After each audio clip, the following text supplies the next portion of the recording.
Aloha from Honolulu, Hawaii. My name is Greg Stanley. I am a psychic medium and tarot reader. The reason why I'm making this video is I've had tons and tons of emails, messages on Facebook, Instagram, you name it. People asking me the same questions. People are curious. How are you psychic, and what's it like being a psychic, and when did I first know? What challenges do I have being a psychic? If anybody else in my family had the abilities, and all kinds of questions here. So I figured I'd just make a video and answer them all in one video. Very briefly here, how did I know I was psychic? The first time I knew I was probably about 2 years old, and it was after I had drowned. I was at a picnic. It was a work picnic for my dad's workplace and everything, and my sister and I were down at the pond feeding the ducks. Again, I was 2. She was about 4 years old. Both my parents were up the hill from the pond playing volleyball and whatnot with everybody, and we were down there feeding the ducks. Well, my sister went to get some more bread, and next thing she knows, she turns around, I'm gone. She looks in the pond, I'm in there, and I'm drowning. And the ducks are all swimming around me, freaking out and everything, and she saw me go underwater, and she ran up the hill as fast as she could to get help. And being 4 years old, running up a huge hill, it's going to take a while. So I was underwater for probably about 5 to 7 minutes. And by the time they ran down to jump in and save me and everything.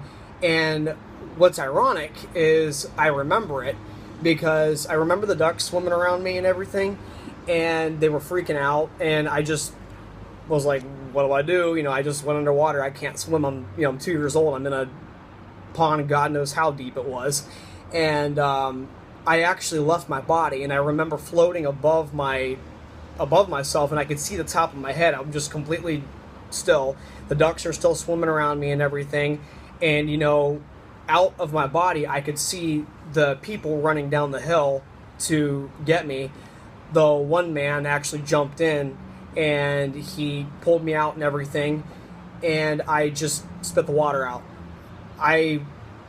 You'd think that being underwater that long, there'd be CPR, ambulance coming, all that stuff, but he pulled me out of the water, and I just spit it out. He might have patted me on the back a couple times and everything, but I was just fine. I have no idea how I didn't actually die from it and everything, but ever since then I was very much aware of spirits around me. I was bothered by entities just about my whole life. When I was little, I used to talk to my parents about the wind. So of course, a little kid talking to you about the wind, you think the wind blowing, the trees moving around, all that stuff. But they didn't know what I was actually talking about. I was talking about an entity that used to come to me, and she told me her name was the wind. So when I would hear my parents or my grandparents or my relatives talking about the wind, I'm thinking they're talking about this entity. So I'm coming up with all kinds of questions like, where does she live? Where does she come from? And my parents would just look at each other and they're like, what do you mean? It's the wind. You can't see it. And I'm like, yes, I can. I can see the wind. She's standing right there. She talks to me every night. And, my parents are like, what is this kid on? So, yeah, I would always talk about the wind. And still to this day, my parents, you could ask both of them, they will tell you I was obsessed with it. But again, it was because I couldn't understand why they weren't seeing the same thing I was, and it was just a big, misunderstanding and everything. Anyways, but another experience, when I was in elementary school, I would always see spirits and everything. In fact, I saw this one little girl in the hallway all the time. She was always trying to push a television set, and I would just look at her, and she would ask me to help her, and I would be like, I can't help you, I don't know if anybody else can see you or whatever. I just kind of ignored it and everything, and I'd walk away. Well, I would see this little girl over and over and over again, and I couldn't understand why nobody else could see her and everything. Everybody thought I was freaking nuts. Well, it was in first grade. My teacher sat us all down on the carpet and told us that we are never to move the television sets in the classrooms because a little girl had been pushing a cart with a television set on it, and it actually fell on her and killed her. So I'm flipping out, and I'm like, oh my God, Mrs. Chamberlain, I saw that little girl in the hallway. I saw her pushing that television set, and she was always asking me to help her, and, you know, she's looking at me like I'm crazy, and my classmates are like, what is this kid talking about? They're all laughing at me, and she's like, Greg, no, this happened a very long time ago.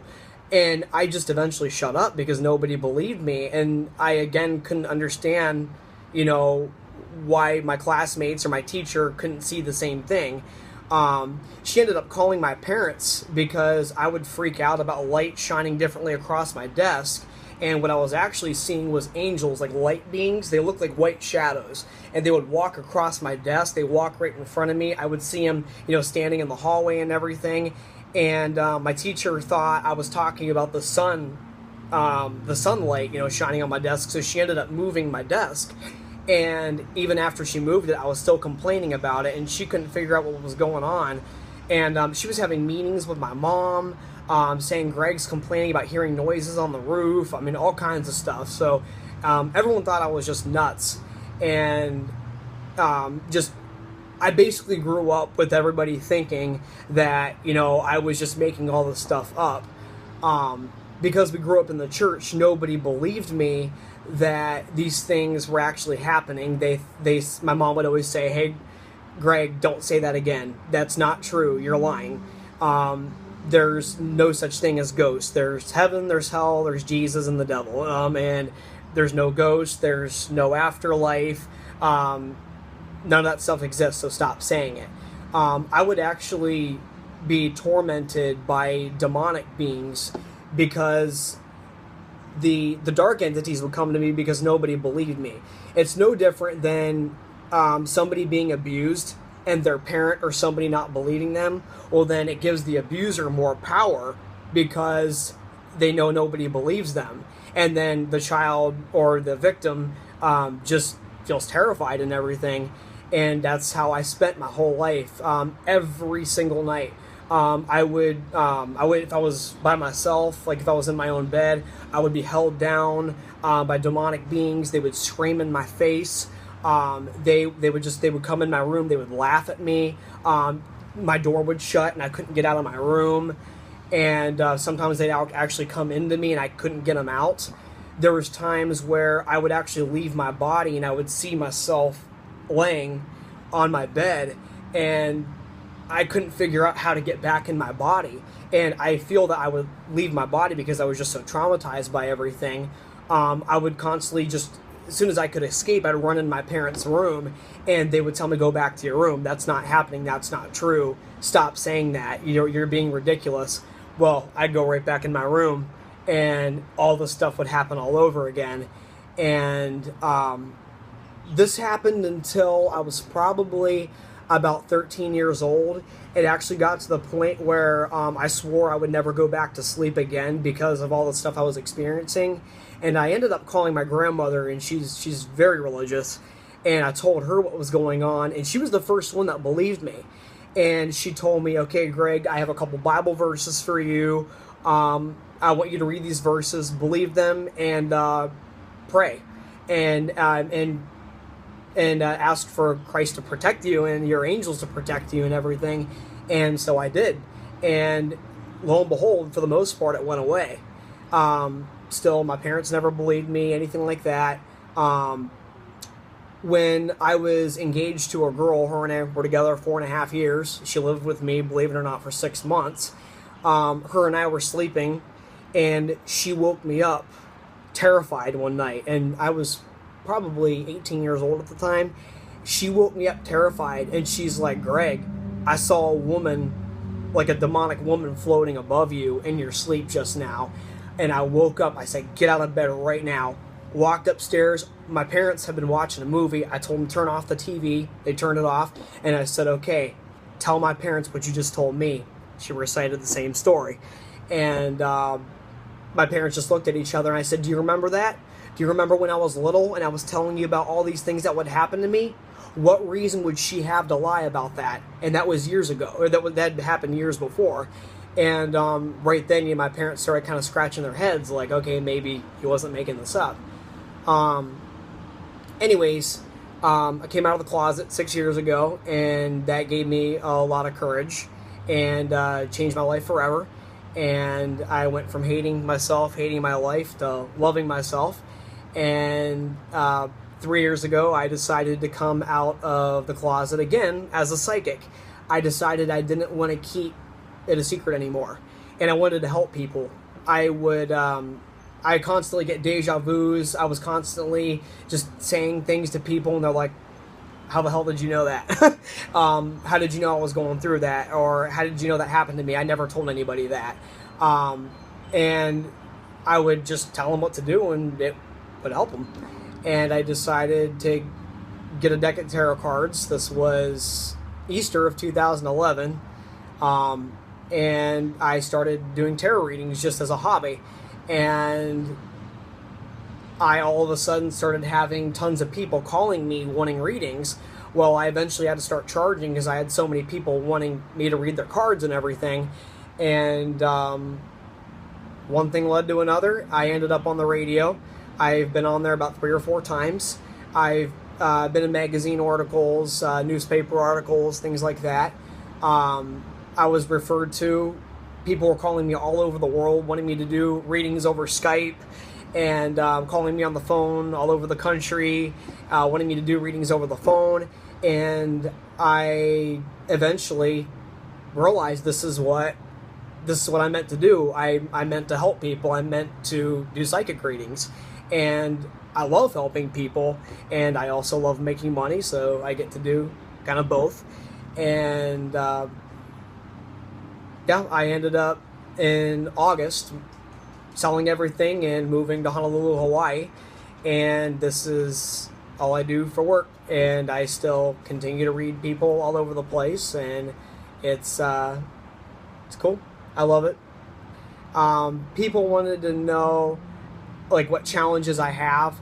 One of the biggest challenges is the spirits never stop talking to me 24 hours a day, 7 days a week. Imagine never being able to turn off the TV or turn off the radio. Okay? That's what it's like. I'm constantly getting messages. I'm constantly getting visions. I'm constantly getting asked to connect. Like a spirit will say, hey, connect me to my loved one. And I'm like, I don't know who your loved one is. I need you to bring them to me. And usually within a couple of days or a couple of months, that person comes to me, and I end up connecting the two spirits and everything. And sometimes I just tell them, leave me alone. I just want to sleep, come back at noon, but yeah, that's one of my biggest things is it never stops. So that's why when people are talking to me, I'm constantly looking around. I'm ADD, ADHD on top of it, big surprise. So that's even more challenging, but I manage. People ask me if anybody else in my family had psychic abilities. My grandmother, her name is Selena.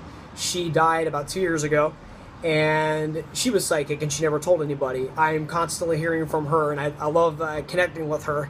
She's helped me tremendously, and I love her to death. But she talks to me. I see her in dreams. She talks to me while I'm in the car and everything. It's really cool. Now, people wanted to know, have I ever dated a client? How's my dating life? All that stuff. Well, believe it or not, I have dated a couple of clients, and I don't know. I've never really had too much success with it. I don't know how to really explain it. It's complicated and everything, but they think I'm constantly reading them, and I'm not. It's no different than dating a doctor or a surgeon. It's not like the doctor comes home and all he wants to do is talk medical stuff with his companion, his wife's partner, whatever you want to call it. I don't always want to talk shop. So I like having my downtime and everything. And a lot of guys think that I'm just, I know everything about them, and I'm constantly spying, which I'm not. One thing that is true is whenever somebody has cheated on me, or I know that they're going in a different direction, or they're starting to pick fights with me, things like that. I know when they're starting to exit. I have had a couple guys cheat on me, and I've always known, I've always been able to tell who it was with, where it was at, everything. That does come to me. I have no control over that. So it is very difficult to lie to me. So again, I'm not fishing for answers and things like that, but it comes to me. So that is kind of challenging for the person and for myself at times. Yeah. Basically, I'll continue to make more videos as people ask. Feel free to send me an email, ask me more questions and everything. I'll compose another one. But I wanted to conclude with a positive affirmation that I've recently found, and it's been helping me tremendously. If I ever question my purpose in life, I may find the answer as knowing that life is a purpose unto itself. I am alive, and I'm living, and that's enough for me. Life is an expression of the divine. I am a divine consciousness manifested in human form, capable of sensing, perceiving, and expressing. Through my senses, I can perceive creation. I can see the past, present, future. Living through my feelings and actions, I choose to express love. Drawing good only into my life. Sorry, I get emotional. And life into others. With joy, I can celebrate the miracle of life. I love being alive. I love being able to help people. It's extremely fulfilling to me and everything. And I do feel like the universe celebrates itself through every single person on the planet, including me.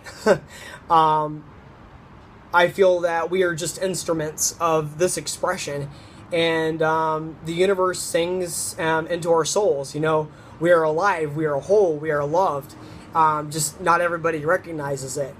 By saying yes to life, we celebrate joyfully God's greatest gift, which is life itself. I'll end with Job 8:21. He will fill your mouth with laughter and your lips with shouts of joy. And that is how I choose to live my life. Feel free to hit me up, contact me for a reading, or just say hey. I'm open to everything. Thanks, guys.